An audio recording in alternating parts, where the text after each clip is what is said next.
Hi, I'm Linda Finaris, host of the B2B Brand 180 podcast and CEO of Millennium Agency, where you'll learn the latest tips on how to grow your business with marketing. Today, I'm excited to bring in Jason Greenwood of Greenwood Consulting. He helps establish B2B brands and ambitious funded startups capitalize on their digital and omni-commerce opportunities, also addressing some of the pressing challenges that are out there today. So he has something called Fit for Commerce, which we'll talk a little bit more about. It's a unique framework. It cuts through a lot of the time to market. He'll speak a little bit about that, but love to get started. Jason, do you want to take a few minutes and introduce yourself and tell the audience about you? Absolutely. Thank you so much for hosting me, Linda. It's great to be along for the ride. Today, my name is Jason Greenwood. Been working in e-commerce for over 20 years. This is my 24th year working in the e-commerce space. Started out working agency side, had my own e-commerce pure play for 7 years. Went back into the agency space, have owned agencies, have built agencies, worked for some of the largest brands in the Australia, New Zealand region. I'm actually originally from Southern California, born and raised. Moved to New Zealand in my early 20s, lived there for nearly 30 years, and have now lived in Mexico with my wife and dog for the last year and a half. Live now in Puebla, Mexico, which is about 2 hours southeast of Mexico City. Absolutely love it here. But for the last 4 years, as I've built up my direct consulting practice and I've gone to market as an independent consultant in e-commerce, I've really doubled down on B2B e-commerce because all of the data points to, and this is from the Department of Commerce data in the United States, as well as DC360 and a couple of other research organizations in the United States. B2B e-commerce is set to grow at about 10x the rate of B2C and D2C e-commerce over the next decade. So in terms of where the opportunities sit today, what happened during COVID, what we saw was a lot of brands realized, oh my God, we don't have any digital routes to market. Our sales reps can't go out and meet people on site. They can't go knock on doors. They can't be in person. They can't be at conferences. They can't do all these things. And a lot of these B2B brands, they relied on field sales, they relied on customer service, they relied on all these things to be able to execute transactions and go and land new accounts.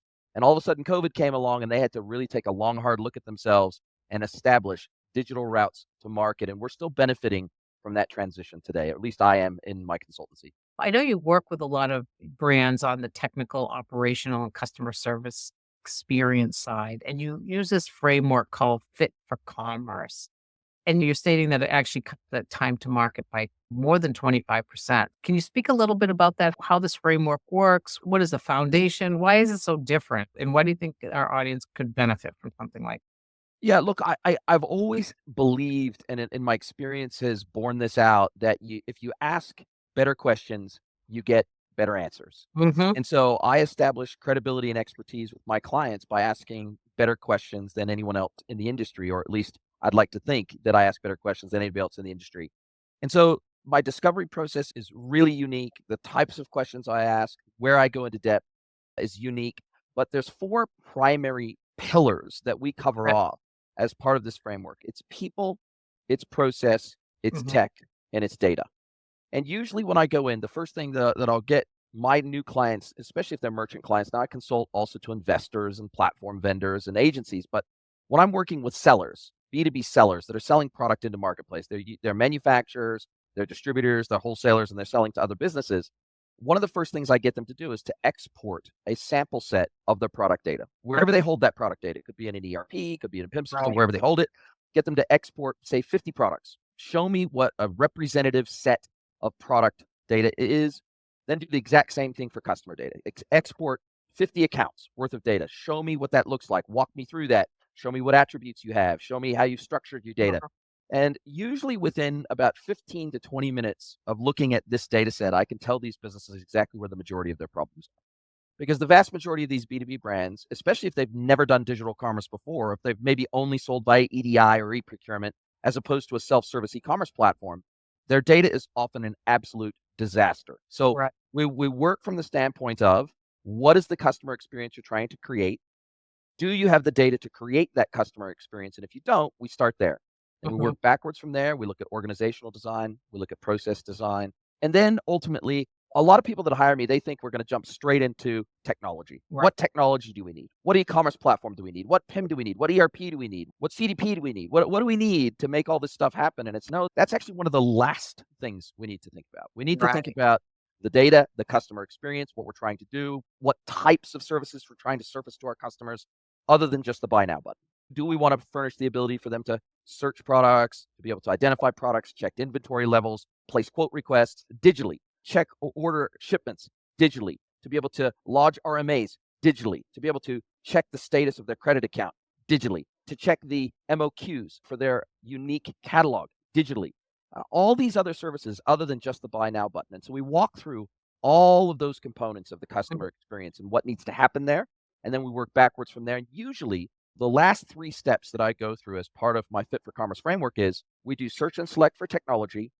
We draft the BRD, the business requirements document, in line with taking advantage of the 80-20 rule. I try to help brands select technology that can meet 80% of their business requirements out of the box without customization. Once we do that, and once we do the overall solution architecture of the stack, then I help them also do search and select for the right partners to actually do the implementation and be their partner and hold their hand through that implementation journey. Right. So that's really where my engagement usually ends with the Yep. merchant, because I don't have a team. I don't do development. I'm a pure consultant. I've run agencies and built agencies before. I'll never do that again. And so I then hand that over and we transition nice and smoothly from my consulting into an actual implementation. There's a huge knowledge transfer that goes on there and handholding that goes on there. So aside from your framework, if you were to communicate or you were to make a recommendation to a B2B company, what would you say some of the major pitfalls would be that they really need to keep their eye out? Because there are so many different aspects of what they need to look at. To your point, there's product, there's process, there's people, there's everything that goes around that. And there are a lot of elements that reflect that. However, there are a couple of areas that you see come up time and time again that are weak areas within companies that are going after that B2B market from an e-com side. What would you suggest that companies really consider? There's 2 main areas that I see consistently overlooked by 95% of the sellers that I work with. The first one is they haven't done any adoption planning at all before I usually get to them. They haven't even thought about adoption. And so when we think about the time and expense and the effort they put into these projects, they could be $100,000, $200,000, $300,000 projects pretty easily. They can go from 6 to 18 months. We're talking, these are big transformational projects for these companies. Mm-hmm. And oftentimes they haven't thought about we need to come up with an adoption plan internally and externally if we have a chance of getting any kind of ROI out of this level of investment. And Right. but by buy-in and getting people on the bus internally, usually where we see the most friction is in sales teams. They feel threatened, right? Anytime we're looking at adopting digital channels, they're like, are you going to try to fire me and replace me with an e-commerce website? No, that's not the idea. But what we do discover, we start getting under the bonnet and we start digging into the meat of the operation. We find that anywhere from 20 to 60% of a salesperson's time is spent on admin functions. It's spent on emailing their customers with price lists and PDFs and information, and then taking emails back or faxes back with orders, manually typing them into ERP systems, having to send out manual product information and catalog information. There's manually processing quote requests and RMA requests and all these things. There's a tremendous amount of things that salespeople do today that is pure admin. It adds zero value to the customer. And so I usually, when I first walk into the room, salespeople they hold up the cross and they say, this guy's here to replace us. This guy, they feel extremely threatened about any discussion around digital commerce.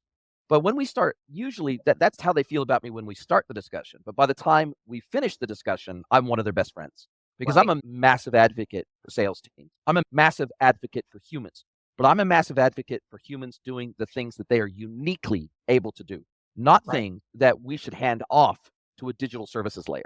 And this is where salespeople get excited because I'm like, hey, if I could free up 20 to 60% of your time so you can go out, you can visit more clients, you can go and knock on more doors, you can go to more baseball games and sit in box seats and take people out to dinner and go out and get drinks and do the schmoozing that you like to do to build the relationship with your customers instead of all of this manual labor. I usually end up their best friend. So that's the first thing, right? And I always actually encourage business owners and leaders to additionally incentivize orders that come through digital channels because the cost structure associated with that to the business is lower. And as a result of that, we should share in that efficiency with our salespeople. So we should Right. actually give them an additional incentive to say, look, it doesn't, if you've got a named account, doesn't matter what channel they place an order through, you're going to get your commission. But Mhm. if that order comes through e-commerce, EDI, e-procurement, if it comes through any of those channels, you're going to get an extra 1 point, 2 point, 3 point, 4 points worth of commission. And I guarantee you want to create change within your sales teams, Right. you get what you incent. It's Yeah. that simple. Yeah. Incentivize them properly, they'll change. They'll go and sit inside the offices of their customers and handhold them through those first 2-3 orders online to help them transition into those digital ordering channels. And it frees them Yeah. up for more time to build the relationship with that customer instead of handling the transactional aspects of the Right. relationship. And then there's the external adoption part of this, right? There is, okay, or have we even canvassed, have we even talked to our customers? Do they care about e-commerce? What is their vision of e-commerce?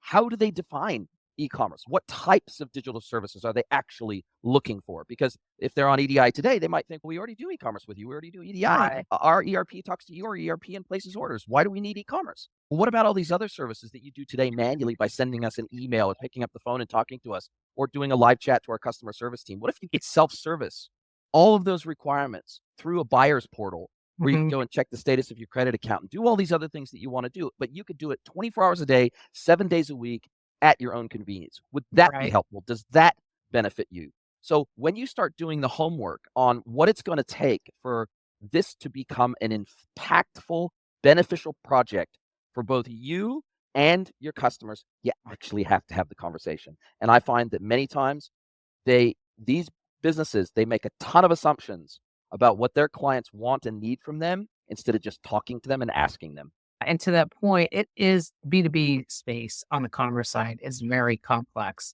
There's a lot of unique business needs that you have to integrate with existing systems. There's all kinds of things that go on. Just when I'm thinking when I walking the client through something like that, I'm assuming you go through some assessment and planning process. You're determining what the objectives are. You're doing your research. You're making sure you're getting everybody engaged in the process to make sure that you can move them along this process. To your point, if you have people like maybe in sales that don't want to participate or are digging their heels in, you've got to be able to build that relationship so they understand why you're there and you're there to help them in the long term. And then again, that gathering of information.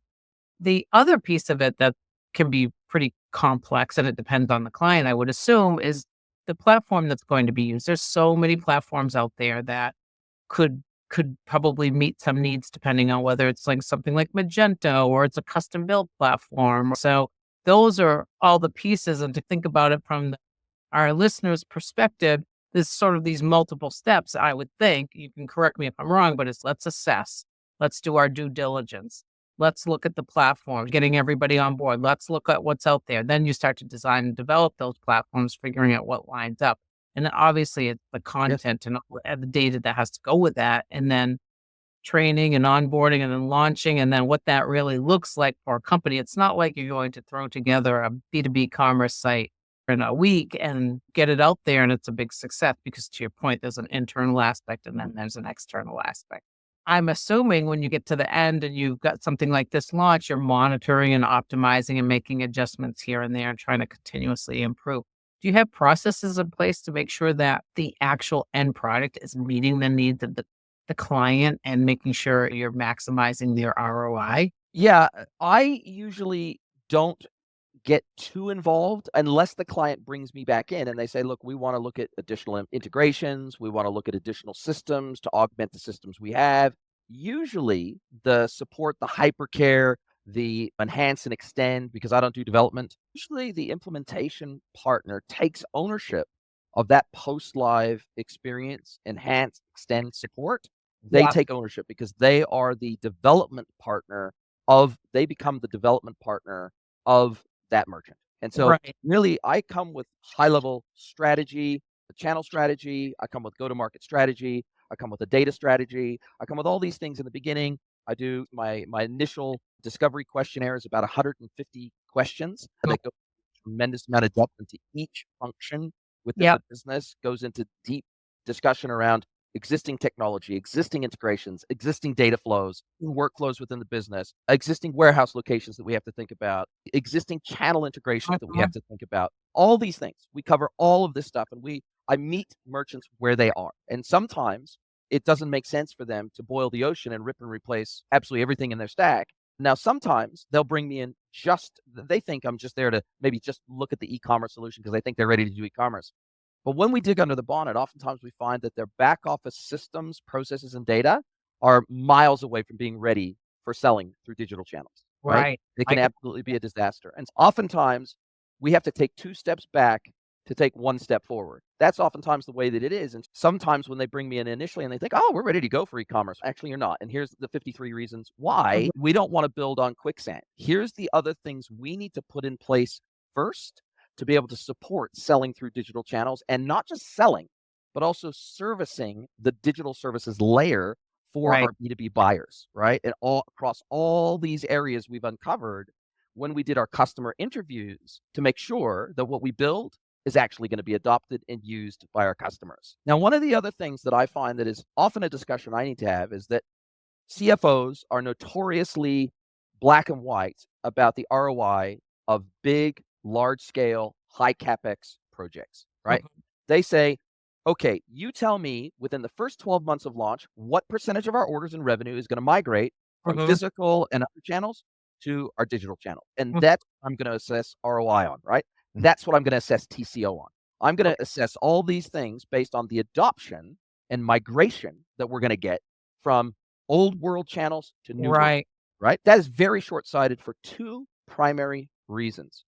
One is they are not looking at the efficiencies that will be brought to the business and the reduction in costs and the greater margin that they will have on sales that they make through digital channels. Plus, they do not take into account the reduction in total customer servicing cost. The cost to serve on Mhm. average per customer has a value within these businesses.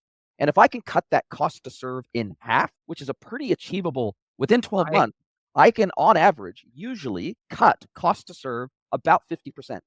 Mhm. Because all of these services that we're doing manually today, we Yeah. offload those to digital services layer. So this becomes a really important part of the ROI equation and therefore the TCO equation that we're doing these calculations based on. So again, CFOs usually, when I first meet them, they don't like me very much because I'm asking for a budget to be able to take them where they want to go, where they're telling me they want to go. And they're like, oh, we've got to allocate budget for this, and we've got to go to the board, and we've got to vote on this, and all this sort of stuff. But what I find is oftentimes when they're drafting the business case around these solutions, they are very one-dimensional in nature. So I help to expand their thinking about the ways in which this is going to provide value back to the business and, more importantly, to the customer in ways that they've never even considered before. So Right. usually, again, when I first start talking to them, I'm not their favorite person, but by the end of the conversation, usually they're going, "Wow, very good point. I didn't think of it like that. I didn't consider these other elements that I have to consider if I'm going to think of this as an ongoing, and it's never a one and done project. Digital projects are never one and done, and you know this, right? Right. This is going to be a continuous investment and improvement program that will Right. never end. Maybe the upfront cost, there's a little bump in that upfront cost as you get onboarded into these new technologies to start off with, but there will always be investment that you need to be making in new channels that your customers want to transact with you through. So Right. these are the kind of conversations I'm having, and they're a lot of fun to have because, as I said, sometimes consultants get a bit of a bad rap, especially consultants who have never actually been in the trenches, who have actually never done the doing, who have Yeah. actually never been at the pointy end Mhm. of a digital implementation, who have never actually had to manage internal teams and get them on board and create the test and training plan and deliver that internally inside of a business. That's the real issue I see with many consultants out there. They're theorists, not doists. I'm Yeah. both. And Yeah. I've been at the pointy end. I've worked inside agencies. I've been inside brands, and now I have my own consultancy. And so I'd like to think that I have a unique level of empathy for these brands and the transformational challenges that they're going to go through and change management processes that they're going to have to implement within their business to get buy-in. Mhm. I Mhm. have unique empathy there because I've actually been through this as a brand. So if you were to give the audience one top tip, let's say they're not using a consultant, they're doing this internally, they've got staff in-house, they don't want a consultant, but they want to really do this correctly. Yeah. Is it one takeaway? I think that brands oftentimes get caught up in the tech and the processes and all this stuff behind the scenes, and they start jumping straight into the deep end of the shiny new thing. There's a lot of FOMO out there. Oh, my competitor runs NetSuite. I should run NetSuite. Oh, my competitor runs Magento or BigCommerce or VTEX or whatever it might be. Oh, so I got to run that platform. Oh, they run the Syndigo PIM, but do I want to run that or do I want to run a Kenio? They jump straight to the tech. That is the kind of default setting inside these B2B brands because the tech side of the business, unlike in the B2C and D2C world, which digital projects are usually led by marketing or the e-commerce team, in the B2B world, they're run by IT, business systems, the operational aspect of the business. And so therefore, that's what those people specialize in. They specialize in technology. CEOs, CIOs, these are the people that lead these digital transformation change projects inside these B2B brands. And so they jump straight to the tech because that's what they know and that's what they love. And it's a chance to consolidate their power within the business because if they own the digital commerce channels, that gives them more authority and a bigger budget, right? Yeah, exactly. The problem is most of these brands don't think about the customer experience they're trying to create. That the tech is the last thing we need to think about. We need to think about what is the experience we're trying to create here first, and then work backwards to the enablement technology from there. Yeah, that's a great point that you're making. Thank you very much, Jason. That was awesome. I just want to thank our audience today for tuning into the B2B Brand 180 podcast. We hope you found the insights and strategies shared today to be valuable and actionable. If you like what you heard, please hit share or subscribe. Thanks so much, Jason. I would love for you to share how our audience can get in touch with you. Love it. LinkedIn. I post content almost every single day to LinkedIn. Jason Greenwood on LinkedIn. They can find me there. Have my own podcast called The E-Commerce Edge. We've got over 400 episodes. So if you're interested in e-commerce, look that up on any podcast channel and YouTube. And then, of course, my website, greenwoodconsulting.net. If you're just wanting to learn about me or have a chat with me, link up with me on LinkedIn. Perfect. Again, I'm Linda Faneras, host of the B2B Brand 180 podcast and CEO of Millennium Agency, which you can visit us at mill.agency or lindafaneras.com. I'm always here to help answer any questions that you may have, so feel free to reach out. And thanks again for listening to the B2B Brand 180 podcast.